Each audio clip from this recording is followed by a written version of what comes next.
My life's pretty standard for a young teacher, really.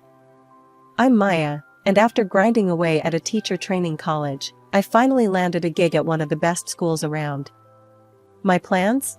Teach, maybe write a bit on the side, and start a family with the right guy, whenever he decided to show up. That right guy thing happened faster than I expected, courtesy of my college buddy, Jess. Maya, you have to meet Tom, Jess had insisted over coffee one windy Saturday afternoon. He's looking for something real, and you too. I dunno, I just have a feeling about this. Tom and I met at a local dive bar that evening. He was easy to spot, a head taller than most and with a laugh that filled up the room. I was nervous, fixing my hair like 100 times, but when he smiled, all that anxiety melted. Hey, you must be Maya.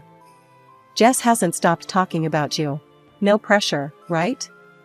Tom joked, pulling out a chair for me. Yeah, no pressure at all, I laughed, settling down. Just deciding the course of my future in one evening. We hit it off instantly. Tom was in finance, a bit dry for my taste, but he made it sound like an adventure every time he talked about his day. He loved hiking, hated sushi, and had a soft spot for cheesy 80s movies. 2 years later, we were setting up our own little home. The wedding was nothing fancy, just close friends and family in a small garden ceremony. It was perfect for us. Tom's mom, Elaine, seemed nice enough, always with a polite smile and ready with a helping hand. We were off to a good start, or so I thought. Living together was a breeze at first. Tom was supportive, and we backed each other up, no matter what. Then the pressure started, subtly at first, but then all the damn time. Maya, when are you two giving me a grandkid? You know, Tom's my only shot at this. Elaine would drop casually into conversation every time she visited. It was like a broken record, each time more pressing than the last. I tried to play it cool, keep the peace. We're working on it, Elaine. These things take time, I'd say, forcing a smile while chopping veggies or setting the table. After dinner, as we were cleaning up, Tom turned to me, his expression softening. Hey, sorry about Mom. She's just eager. We're okay, aren't we? Yeah, we're okay, I assured him, though part of me wondered just how long we could keep batting away the pressure before it started to crack something inside us. Living with the constant pressure to start a family was like walking on eggshells that kept stacking higher. Elaine's reminders were relentless, and with each visit, her patience seemed to wear thinner, like sandpaper against my already frayed nerves. It was a sunny Saturday morning, and Tom and I were enjoying a rare day off together. We were in the middle of a lazy breakfast when Elaine's car pulled up. Before she even stepped in, I knew we were in for another round of her grandkid campaign. Morning, you two. I was just at Linda's grandkid's christening. Adorable little thing. So, any news on my future grandchild? Elaine breezed into the kitchen like a whirlwind of expectation. Tom choked on his coffee, coughing a polite morning, Mom. I plastered a smile on my face, bracing myself. Hi, Elaine. We're just enjoying our breakfast. Want some coffee? I offered, trying to divert the conversation. No, I'm fine. Just here for a quick chat. Maya, you're not getting any younger. You know, it's all about timing. You need to be more proactive. Maybe see a doctor, or try those fertility treatments I was reading about, Elaine suggested, her voice a mix of faux concern and barely concealed urgency. I could feel the heat rising in my cheeks. We are perfectly capable of handling it, Elaine. And we will see a doctor if we think it's necessary, not because we're on a deadline, I snapped, a little louder than intended. Tom's hand found mine under the table, a silent plea for calm. Mom, really, it's our life. We'll take care of it. Let's not ruin a nice morning, he said, his tone firm yet respectful. Elaine sighed, a theatrical display of her frustration. I'm just saying, I want to see my grandkids while I'm still able to enjoy them. Is that too much to ask? There's more to our lives than just making babies, Elaine. We have careers, our own plans. I started, but Tom squeezed my hand, a gentle warning to tread lightly. I know. But remember, family is everything, Elaine retorted, her words sharp as she grabbed her purse. I'll leave you to your plans then. Just think about what I said, okay? After she left, the tension lingered like a bad odor. Tom and I spent the rest of the morning in silence, each lost in our thoughts. It was clear Elaine's visits were becoming a battleground, and we were always on the defense. That evening, we decided to take a walk, needing to clear the air. She's my mom and I love her, but I can't stand how she pushes us. It's like she's ticking boxes off some life checklist, Tom vented as we strolled through the park. I get it, she's excited, but it feels like she's more worried about being a grandma than our happiness or health, I replied, frustration simmering. It's like we're not real to her unless we produce a grandchild. We need to set some boundaries, Maya. Next time she starts up, we need to be clear, firm, but clear, Tom said, his hand tightening around mine. As we headed back home, the weight of our situation settled in my stomach like a stone. Setting boundaries with Elaine was going to be tough, but necessary. I wasn't just fighting for our peace, I was fighting for our future, whatever it might hold. Finally, after all the trials and tense dinners, our biggest wish came true, I was pregnant. Tom and I were over the moon, floating on a kind of happy haze that felt almost unreal. But with our good news, came the revival of Elaine's overbearing enthusiasm, dialed up to a whole new level. We had just started fixing up what would be the baby's room, painting the walls a gentle, calming color, and assembling a crib that took more patience than I thought I had. It was during one of those DIY afternoons that Elaine showed up, unannounced as usual, wearing a bright pink t-shirt that screamed future grandmother in bold, impossible to miss letters. Look at this, isn't it cute? Elaine beamed, stretching the fabric out for us to see. Got it custom made. Elaine, could you maybe not announce it to everyone yet? We're still early in the process, and, just trying to be cautious. I tried to sound as gentle as possible, hoping to temper her excitement without sparking an argument. Oh, honey, when you've got news this good, you shout it from the rooftops. Everyone's thrilled for us. Elaine's voice rose with each word, her excitement bubbling over like a pot left too long on the stove. The next few weeks were a blur of Elaine's constant check-ins. She was always calling or dropping by, armed with old wives' tales about pregnancy do's and don'ts, making sure I ate this and avoided that, fussing over my schedule and sleep. It was suffocating. Elaine, I appreciate your help, really, but you hovering like this is stressing me out, I finally snapped one evening after she lectured me on the importance of prenatal yoga for the umpteenth time.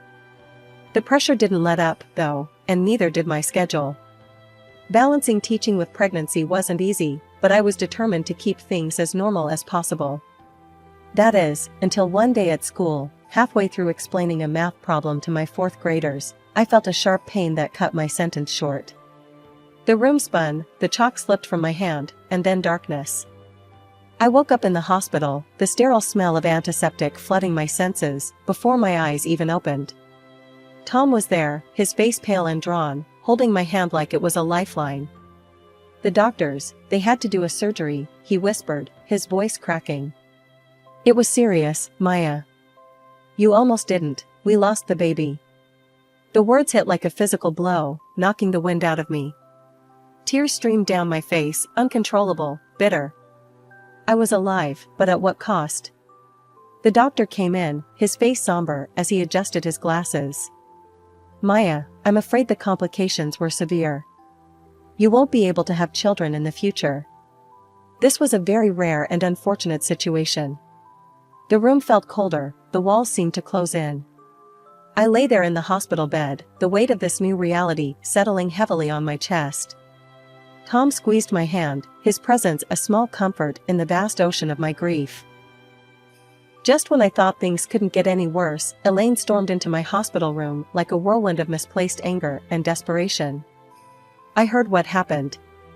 So, when are you trying again?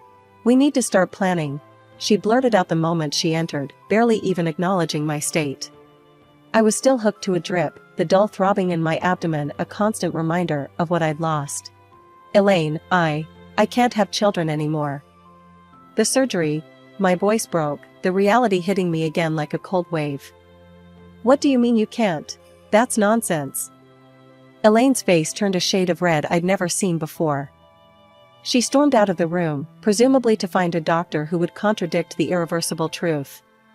Tom held my hand, his eyes filled with silent apologies for his mother's harshness. It wasn't long before Elaine returned, her fury now fueled by the confirmation of my condition. They said what? This is absurd. You've taken away my chance to be a grandmother. She was yelling so loud that a nurse peeked inside, her eyes wide with concern. Mom, please. Tom interjected. This isn't helping. Maya needs rest. Rest? What she needs is to think about her family, about us. This is selfish. Elaine's words were like daggers, each one slicing through the little composure I had left. I'm not choosing this, Elaine. Why can't you understand? I almost died, I said, my voice a mixture of pain and frustration. Elaine's eyes narrowed. If you were more careful, this wouldn't have happened. You've always been too career-focused. Maybe that's why. Enough. Tom's voice boomed across the room. Mom, leave. Now. We'll talk when you're ready to be reasonable. But she wasn't done. Turning to me, her voice venomous, she hissed. You're not worthy of my son. You can't give him what he needs. You're not a real woman.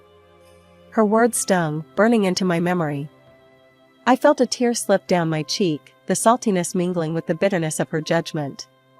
Tom practically dragged her out, her protests still audible down the hallway. Recovery was slow. When I finally returned home, the emptiness was overwhelming. I attempted to go back to teaching, to find solace in the routine and the laughter of children, but each joyful shriek was a reminder of what I'd lost. Seeing a psychologist helped, somewhat. You need to grieve, Maya, not just for your child, but for the part of your life that is now behind you, Dr. Peterson told me in one of our sessions. Her words, meant to heal, somehow also underscored the finality of my loss. One day, amidst a particularly difficult week, I made a decision. I can't teach right now, I confessed to Tom over a quiet dinner. I see them, and I see what I lost. I'm thinking of the library. It's peaceful, quiet. So, I took a position at the local library, leaving the bustling corridors of the school for the muted aisles lined with literature and quiet patrons. It was a place where my heart could start to mend, away from the prying eyes and the heavy expectations. Even after the shift to the quiet life of the library, Elaine's shadow loomed over us, her persistence on the topic of grandchildren unyielding. Her approach became more invasive, her accusations more pointed as the days turned into months. It was my birthday, a day I hoped would be filled with light-hearted moments and a break from the relentless pressure. As I was about to cut the cake, Elaine cornered me in the kitchen, her voice a hissing whisper. When are you going to fix this, Maya? You need to give Tom children. She spat, her words stinging with venom. I froze, the knife in my hand trembling slightly. Elaine, Tom and I have been thinking about adoption. It's a beautiful way to form a family, I replied, my voice steady despite the turmoil inside. Adoption? Over my dead body. Elaine exploded, her face contorted with disgust. I won't have you bring some stranger's child into our family. Who knows what kind of sick, twisted genes they have. No grandchild of mine will come from someone who couldn't even keep them. Her outburst echoed through the kitchen, and a hushed silence fell over the nearby living room. I felt the eyes of everyone on us, their presence a heavy blanket. That's enough, Elaine. I snapped, the knife clattering to the countertop as I faced her squarely. You don't get to decide how Tom and I build our family. This is our life, our choice. Elaine's eyes narrowed, and with a huff, she stormed out of the kitchen, slamming the door behind her with a force that made the windows rattle. The room remained silent, the joy of the day sucked out with her departure. The seed of discord Elaine planted grew rapidly. The whispers started subtly at first, a nudge here, a look there, suggesting I had been reckless during my pregnancy. The rumors morphed into malicious gossip that I had been drinking and behaving indecently, which supposedly led to my miscarriage. Fury built up in me like a storm. One evening, after overhearing a particularly nasty version of the rumor from a so-called friend, I confronted Elaine over the phone. Elaine, this has to stop now. Spreading lies about me is not only hurtful, it's slander. And I won't tolerate it anymore. If I hear one more rumor, I'm going to the police, and I will sue you for libel, I threatened, my voice cold and hard. There was a pause on the other end of the line, a moment of silence that felt like the calm before a storm. Finally, she spoke, her voice low and devoid of its usual fire. You wouldn't dare. Try me, Elaine. I'm done playing nice. After that call, the rumors stopped as suddenly as they had started. But the damage was done. The relationship was strained, the family gatherings now marked by a chilly formality that even the warmest smiles couldn't thaw. Life seemed to have returned to normal, but everything has changed, thanks to some perverted sense of humor. One morning, I found the first of many electronic postcards in my inbox. The image showed a smiling family, two parents with children playing around them, the picture of happiness. Below it, in cruel, stark letters, was written, "You will never be a mother." My heart sank, and a shiver ran down my spine. Who would send something so hateful? As if that wasn't enough, the physical manifestations of this hatred soon followed. One afternoon, upon returning from work, I found a box on our porch. Inside, grotesquely smeared with ketchup, were dolls. Attached was a note that twisted the knife deeper. "This is your fault. You are to blame for losing your child." I was horrified. Each new message, each package, felt like a blow to my already fragile state. Tears were my constant companions as I tried to grapple with the cruelty of these attacks. "Tom, look at this," I said one evening, handing him another vile package. My hands were shaking, my voice barely a whisper. "It's too much. I can't take it anymore." Tom was quick to act. "The neighbor, Mr. Jennings, he's got cameras all over his place. Maybe he caught something on video." We approached Mr. Jennings the next day, who was more than willing to help. He played back the recordings, and there, in clear, undeniable footage, was Elaine. The sight of her, stealthily placing those ghastly parcels at our door, was both a relief and a fresh hell. "Can't believe Mom would go this far," Tom muttered, disgust written all over his face. Armed with the evidence, we confronted Elaine at her house. The video was paused on the screen, her image frozen in the act of hatred. "Look at this, Mom. How could you?" Tom's voice was icy, his usual warmth gone. He pushed the laptop towards her, the betrayal in his voice echoing around the room. Elaine glanced at the screen, her expression unreadable for a moment. Then, without a hint of remorse, she shrugged. "She's spoiled goods, Tom. An inferior woman who can't carry on the family line. I did what I had to do, for you, for the family's sake." Tom stepped in front of me, his posture protective. "If you can't accept Maya, then you can't be a part of our lives. This is your last chance, Mom. Apologize, or we're done." Elaine's face hardened, her eyes cold. "I'm only doing this for you, Tom. She's taking you away from what you deserve."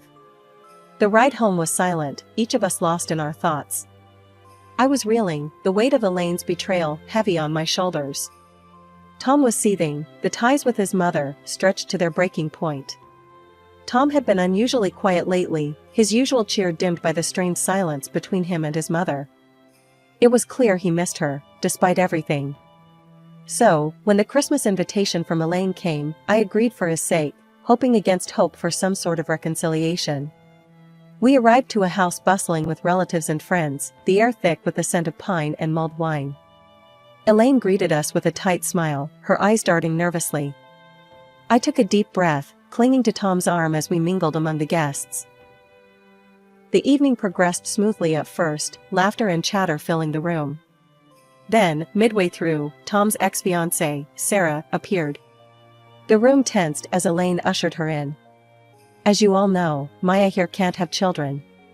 So, I think it's time Tom reconsidered his options.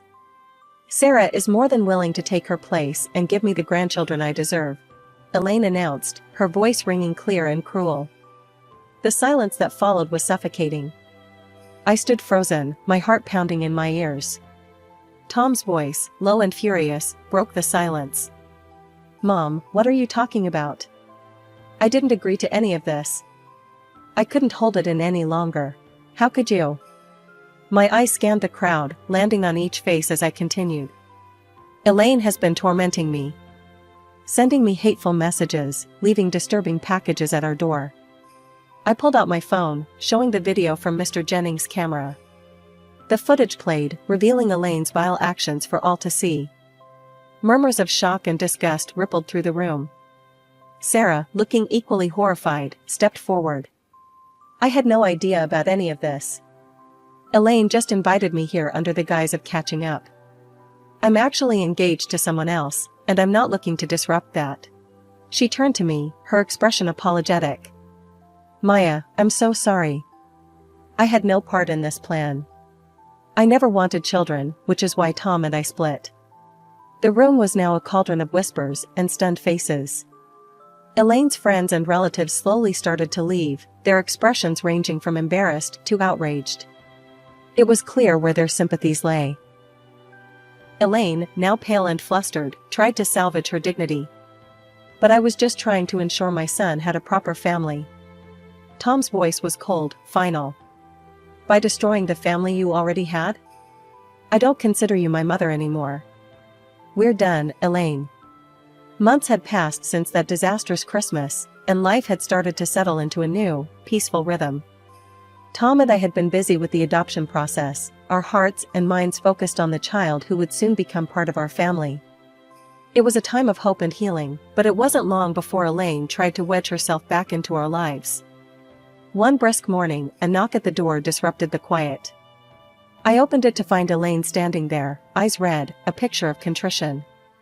Maya, I've been doing a lot of thinking. I know I've made some terrible mistakes. Can we talk? Her voice trembled, and for a moment, I saw the vulnerability of a woman who realized she had gone too far. I'm listening, I said, guardedly, leaving the door ajar as a reminder that she was not welcome to step inside. I've been so foolish, so driven by my own desires, that I lost sight of what's important. I've hurt you and Tom deeply, and I'm sorry. Truly, I am. Can we start over? Please? Elaine, after everything that's happened, it's not that simple. Tom and I are moving forward with adopting a child. That's our focus now, I said, the firmness in my voice reflecting the resolve in my heart. The mention of adoption triggered something in her, her face contorting as the old prejudices bubbled to the surface. You can't seriously be considering bringing someone else's child into this family. It's wrong. That's exactly what we are doing, Elaine. And it's not your decision. It's ours. I shot back, my patience fraying. This is madness, Maya. You're making a mistake. A real family. No, Elaine. We're done here. Without waiting for her to respond, I closed the door firmly in her face, the click of the latch sounding like the final seal on our relationship. Inside, Tom was standing at the top of the stairs, having heard the exchange. Everything okay? He asked, coming down to join me. I think it finally is, I said, leaning into his embrace. I told her we're adopting, and she didn't take it well. It's really over this time. Tom nodded, his expression resolute. Let's make it official then. Together, we blocked Elaine's number on our phones and sent messages to our friends and family, explaining that we had decided to sever ties with her for the sake of our future family's peace and well-being. The adoption process moved forward, and each step brought with it a surge of excitement and anticipation. We filled out forms, attended interviews, and prepared a room filled with love and the promise of new beginnings. As the waiting drew to a close, I felt a pull towards my old life, the classroom. I returned to teaching, the joy of interacting with the children rekindling a light within me that had dimmed during those dark times. Standing in front of my class, I realized how much I had grown, how resilient I had become. The children's laughter echoed through the halls, a sweet sound that filled the empty spaces left by lost dreams. It reminded me that while some doors close, others open. And behind this new door was a future bright with the colors of hope and the laughter of a child who would call us mom and dad.